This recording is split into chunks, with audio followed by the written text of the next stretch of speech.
What's up, YouTube? HPJ here, and I'm coming at you guys with my Fortune Lady deck profile for the month of November. So it's been a good month now since I did the previous Fortune Lady deck.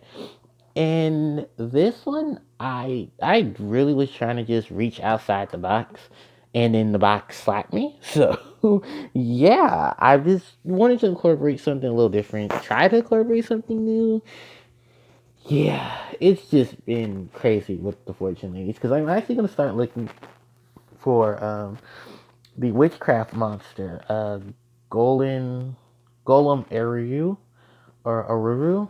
I think that's her name, to try to splash her in to Fortune Ladies because I heard she works really well. So, without further ado, you guys, I'm just going to give you a basic setup and concept with the Fortune Ladies. And I hope you guys do like my uh, field center, for it is Yugi and his Dark Magician to fit in with the spellcasters. So, for my starting lineup, on a very bulky monster lineup, I'm running 3 copies of the beautiful Fortune Lady Past, 3 copies of Fortune Lady Light, and 3 copies of Fortune Lady Water.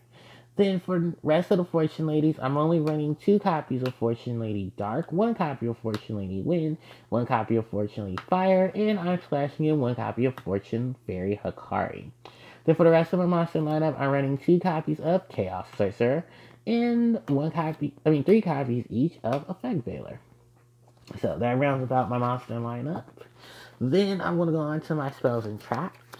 I'll start off with my spells, of course, and that is 3 copies of Fortune Lady Calling. Then that's followed by 3 copies of one of my favorite spells for the Fortune Ladies, 3 copies of Fortune's Future, then 2 copies of Fortune Vision, 1 copy of Future Visions. Then for the next set of spells, I'm running 3 copies of Spellbook of Knowledge with 2 copies of Allure of Darkness, 1 copy of One for One, 1 copy of Monster Reborn, 1 copy of Golden Sarcophagus, and 1 copy of Terraforming. So that is it for the spell lineup. Then for the traps, well, it's simply just 3 copies of Fortune Lady Rewind. Then for the extra deck, I am running 2 copies of Fortune Lady Every, 1 copy of Clearwing Secret Dragon, 1 copy of Stardust Dragon, 1 copy of Trishula, Dragon of the Ice Barrier, 1 copy of Leo, the Keeper of the Sacred Tree, 1 copy of Levier the Sea Dragon, 1 copy of Abyss Dweller, 1 copy of Link Karibo, 1 copy of Daybreaker, the Magical Shining Warrior, 1 copy of Nightmare Phoenix, 1 copy of Nightmare Cerberus, 1 copy of Gaia Saber, the Lightning Shadow, 1 copy of Saryuja Skulldrag, and last but never least is the 1 copy of Barrel Sword Dragon. So that rounds out all of the cards in the main and the extra deck. So to kick things off, of course, is Fortune Lady Pass. So she has the ability to banish any number of spellcaster type monsters from your hand, field, or graveyard to increase or decrease the levels of a Fortune Lady monster on the field by the number of monsters you banish through her effect. The great thing about Fortune Lady Pass is A, she is the tuner of the Fortune archetype, so it gives them a chance to actually do something that they were supposed to do 10 years ago, which was Synchro Summon. And have a monster of their own to actually do the Synchro Summon, because before you were using cards for other various tuners to actually do the Synchro Summoning, like Gale, DD Spray, Effect Veilers, and stuff like that, to really get the Fortune Ladies synchro aspect of the deck going, especially with their level manipulation. But thanks to Fortune Lady Pass, she really helps that out and gets a lot of the coverage going, especially with her banish mechanic, because she works a lot with a lot of the other corresponding cells in the deck. Now, the corresponding Fortune Lady Pass, of course, is the other Fortune Lady that's level 1, is Fortune Lady Light. So pretty much, whenever she's removed from field by a card effect, you can summon a Fortune Lady monster from your deck. Mainly, if the cards in code, you can play cards like Fortune Lady Past. You can play, of course, the field spell, Future Visions. You can team up with Spellbook of Knowledge, sending her to the graveyard, drawing 2 off of the Spellbook of Knowledge, and then triggering her effect in the next chain to where you can get that going. You just have a lot of ways you can easily take advantage of Fortune Lady Light. I mean, you can even use the abilities of both Fortune Fairy Hikari and even Chaos Sorcerer to really get in the loop of Fortune Lady Light's effect. And thankfully, she's not once per turn, so you can easily take advantage of multiple Fortune Lady Lights in case you do need to take advantage of that. Now, all other than that, I mean, between her and Fortune Lady Light, Fortune Lady Path, they're pretty much the only level 2 monsters that have, the whole big mechanic of working around with their other corresponding Fortune Ladies. It's a good process, too, because it just evens out the playing field in terms of tactics and gimmicks and setup. But for the most part, Fortunately, Light is one of your big key cards to get into, especially with your big combos and a lot of your special summons. Next up is the beautiful Fortune Lady Water. She's pretty much your draw power. If you such summon her while you control another Fortune Lady, other than a Fortune Lady Water, you're able to draw 2 cards. She's not once per turn as well, and trust me, I've seen a lot of videos of where getting out Fortune Lady Water is very possible in very, very many combinations of getting Fortune Lady Waters to the board. Now, next up is the beautiful Fortune Lady Dark, and I actually went from 3 to 2 only because I wanted to fit in a lot more support, especially with the Chaos Engine, but I still have enough targets for Allure Darkness, which is a great combo piece to the deck as well in terms of multiple draw power. But with Fortunately Dark, if Fortunately Monster draws an opponent's monster by battle and sends it to the graveyard, you can select another Fortune Lady in your graveyard and special summon it. So you can get cards back like Fortunately Water, Fortunately Fire, like you can get back Fortune Lady Light, play some gimmicky setups with her, and just take advantage of all the special summons that you can get off of Fortune Lady Dark. Now, next up is the one of Fortune Lady Wind and Fortune Lady Fire. These two I dropped from 2 of simply just because of the fact that I wanted to extend more combination plays with a lot of the other Fortune Ladies because the ones that mainly are focused on are past light, water, and sometimes dark. I know Fire was one in the past, and because that's her ability that whenever she says something by a Fortune Lady card's effect, she can destroy a monster on the field that's face up, and then inflict damage to your opponent equal to the number of monsters equal to that monster's original points. The thing about that is it's very gimmicky. Most monsters this time around don't have have an immunity to being destroyed by card effects. So you're really trying to work that out. And also have an immunity to being targeted. So it's a very selective few cards that she can actually work on and actually do some damage to. And at that point, she's just here to be a freeloading setup. She is really good in terms of fortunately pass because you can banish her and then trigger off her effect. And you have a lot of the additional fortunately support to help summon her. Unfortunately, Wynn happens just to be the odd man out, only because of the fact that a lot of her effect, pretty much her main effect, is through a normal summon. Which is if you normal summon her, based on the number of fortunately monsters on the field, destroy as many cells and traps your opponent controls, which that can be very gimmicky too, because 1, most decks don't run back row. 2, the amount of back row being ran can actually hurt you if you don't have the number of fortunately equal to the number of back row your opponent controls. So it can fizzle out there. But I do get in a lot of exceed plays and a lot of setup plays with Fortunately Wind and Fortunately Fire, so I'm going to take advantage of both of them. And then I'm only running one Fortune Lady Hikari, which I kind of feel like is the bad choice because I kind of want to run multiples of her. It's just like I said, I want to fit in some other support and try to take advantage of that. So I only want to run in one. I could have dropped an additional effect Veiler. Maybe then it would have bumped her to 2. And then it would still fit in with the flow of the deck itself. So at least that way, if I lose one Fortune Fairy Hikari, I at least had a double. But her main gimmick, of course, like I said, with Fortunately Light, is to summon her to the field. So she has her own unique abilities. When you draw into her, you can set summon from her hand. Then you can when she sets summon from her hand, you can target one one other spellcaster type monster into the graveyard and set summon a level 1 spellcaster type monster from your deck to the field. So you can get your effect Veiler, you can get Fortunately Light, Fortunately Past, another version of Fortune Fairy Hikari, and just play off of those gimmicks there. So with her removal ability, it helps with Fortunately Light, essentially. So that is Fortune Fairy Hikari. The Chaos Sorcerer makes his appearance because I wanted to play in some Chaos. I could have just been in one Chaos Sorcerer, one BLS, but I did want to stick to the Spellcaster setup here, so I just threw in the one Chaos Sorcerer. I didn't get in the last video I threw in BLS. Chaos Sorcerer, and I tried to put in Chaos Emperor Dragon. It's just, with the room limitations, it's just, I wanted to keep the deck as much to 40 as much as possible, but sadly enough, sometimes it just doesn't work out. So a lot of cards do end up getting dropped, but I just wanted to rock out with the double Chaos Sorcerer, and I still get enough cards for a lot of the areas that Chaos Sorcerer will help in. And then, of course, the last monster is Effect Veiler, and that's just simply an easy to go-to hand trap. If you don't want to use Veiler, you have the options of Ash Blossom and Joyous Spring, or just any of the other Ghost Girl hand traps that you want to play. Then moving on, let's go into the spells. Of course, we have to talk about Fortune Lady Calling. So this allows you to summon a Fortune Lady monster from your deck when you control a Fortune Lady monster on the field. But for the rest of the turn, you cannot do nothing but Synchro Summon. You mainly want to use this combination with Fortune Lady Water or Fortune Lady Past.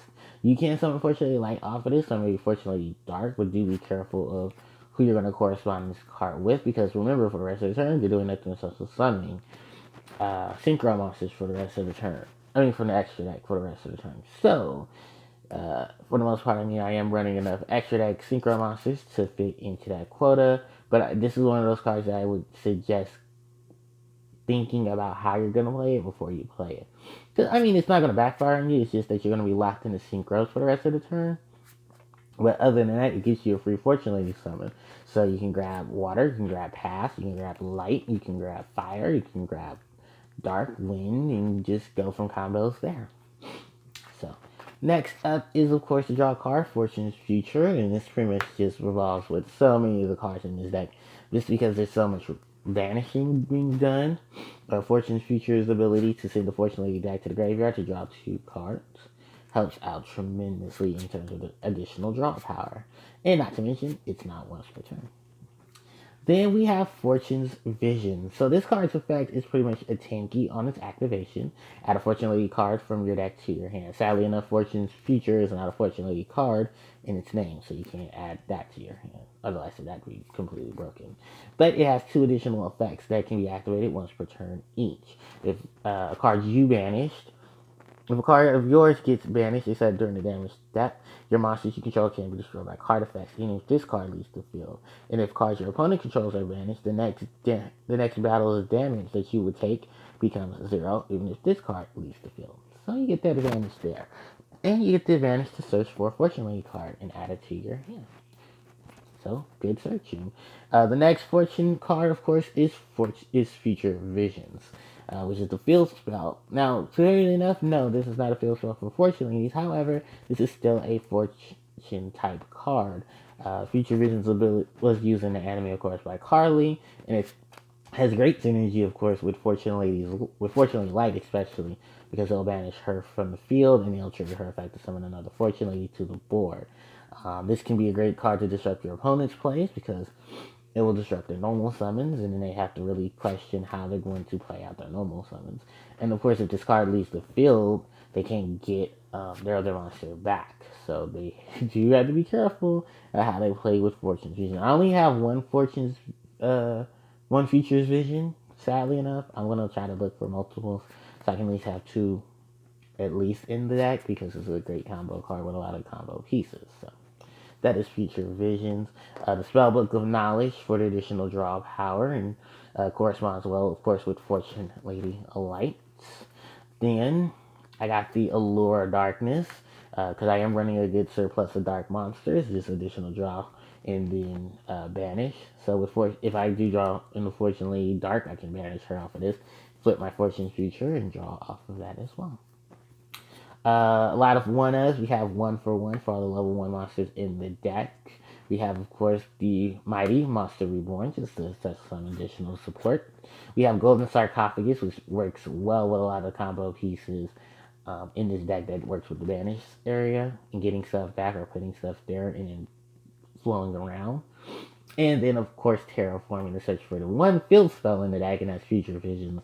But like I said, Future Visions, if I get a second one, it would fan out for terraforming, or I can just put in metaverse or stuff like that to really go in, because I do have an extra deck full of, I mean, a side deck full of field spells as well. And then the only trap card in the deck is Fortune Lady Rewind. So just to make sure you guys know, when this card is used with Fortune Lady Light, if she goes back to the deck through this card's effect, she won't trigger because it won't recognize her in the deck, which is weird, but yeah, it won't recognize her in the deck. But other than that, you can such summon any number of Fortune Ladies with a different name that are banished back to the field. And that way it gives you a lot of your link material, your exceed material, synchro material, whatever else you need. So now we move on from the extra deck. On to the extra deck. And we go to the boss monster, the Fortune Ladies. That is Fortune Lady Every. So she's very, very generic. She needs one tuner, one or more non-tuner spellcaster type monsters. So she can fit into any spellcaster deck from there. Now, her other additional effects, just like any of her Fortunately Kings, she's going to gain attack equal to her level, but it'll be times 400. So a lot of the high level Fortune Ladies have that. Once a turn, during the end phase of your opponent's turn, she can banish another spellcaster type monster from the grave, such as summon herself to the board. She has the ability to increase her level. When she increases her level, she can target a face-up monster your opponent controls and banish it. So instead of destroying it, she'll banish it, which gets it out the way, and it gets over those immunities to being destroyed like card effects. She has her recovery effect as well from the graveyard. She's a really good floater. If I had a third one, I'd love to run 3. She's just a really simple monster to get into, and all I really need is another spellcaster. So it works out and pans itself out really well, especially with the combinations that the deck gives for her and her ability. Next up, of course, a lot of defensive but offensive uh, synchro monsters. We have for negations, we have Clearwing Synchro Dragon. For defense against destruction, we got Stardust. We have the ever beautiful Trishula, Dragon of the Ice Barriers, to start banishing things and getting them out of our way. And we have the mighty Leo. I could have put in Star Eaters, but I don't have any Star Eaters because that would have been a great combination there too, with his Star Eater being able to be a 3200 attacker, swing into stuff, and have nothing to be able to retaliate when he swings. So that is my synchro lineup.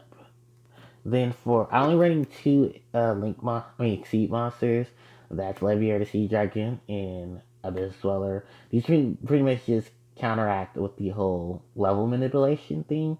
If you want to play other um, Exceed monsters, you have Gotchi, you have the Utopia setup, you just have a lot of things you can reach for with this. It's just that type of situation, and it really just depends. Otherwise, you could easily take these out and just put in more links or synchro monsters if that's the way you want to go.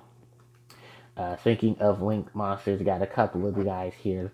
The Link Kuribo for all these level ones that I have in here. This will get swap out with his own ability. I have Daybreaker, the magical shining warrior, simply just for the additional link markers. He's a spellcaster. He's going to gain every time I summon a spellcaster to where he points to, and then he can blow up stuff with his ability. My little nightmare package of Phoenix and Cerberus. Cerberus to deal with monsters in the monster zone, and Phoenix to deal with spells and traps. Then I have Gaia Saber, which could practically just be a filler for any monster that you want to put in. I just forgot which ones I wanted to put in for him. Most likely, you probably put in Hita or Winnie, but because Winnie and Hita's search ability is very stretched, I'd probably just put Gaia Saber in just because of the float of all these monsters being summoned. Suryuja in both Barrel Sword Dragon. You probably put in Barrel Love Dragon as well, but just those Link 4 monsters with a lot of amazing effects and being both offensive and defensive.